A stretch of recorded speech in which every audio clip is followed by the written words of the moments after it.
Dear friends, welcome to the Wednesday Word on Wednesday the 20th of July. Devote yourselves to prayer, being watchful and thankful. And pray for us too, that God may open a door for our message, so that we may proclaim the mystery of Christ, for which I am in chains. Pray that I may proclaim it clearly as I should. Be wise in the way that you act towards outsiders, making the most of every opportunity. Let your conversation be always full of grace, seasoned with salt, so that you may know how to answer everyone. That's Colossians chapter 4, verses 2 to 6.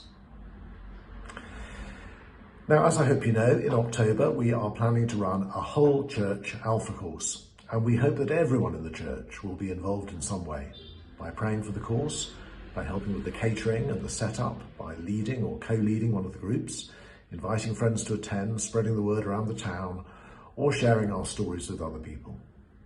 Please do let the church office know if you'd like to help in some way.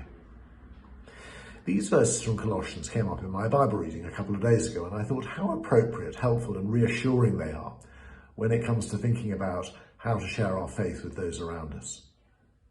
There are 4 things that we are called to do, and only we can do, and 1 thing that God does, and only he can do.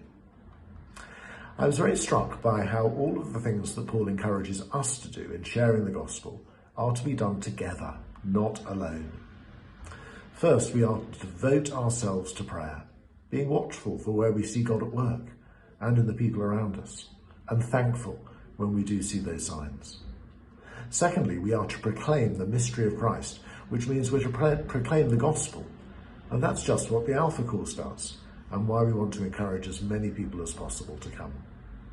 Thirdly, we are to be wise in the way we act towards outsiders. In other words, our lives speak as loud and perhaps even louder than our words.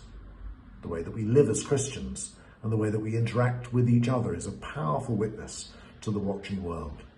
See how these Christians love each other was the awed observation of the watching Roman world when they saw the way that Christians lived.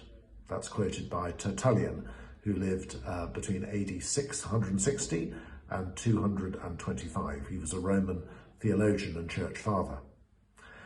And this will give us many opportunities to explain to people why we live as we do. Fourthly, our conversation should be full of grace, seasoned with salt, so that we'll know how to answer everyone. The way that we speak should be gracious and kind. It should be salty in the sense of being wholesome, and we should be ready to answer everyone's questions and objections about Christianity. Now that may sound a bit daunting, but don't worry, because this is what happens on the Alpha course.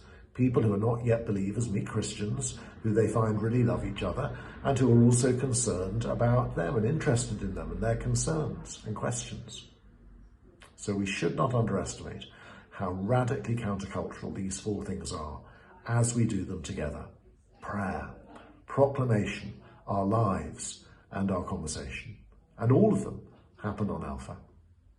But there is one thing that only God can do, and that is to open a door for our message. We cannot open people's hearts to the gospel, which is another reason for devoting ourselves to prayer, that God may open the hearts of those who we know and love.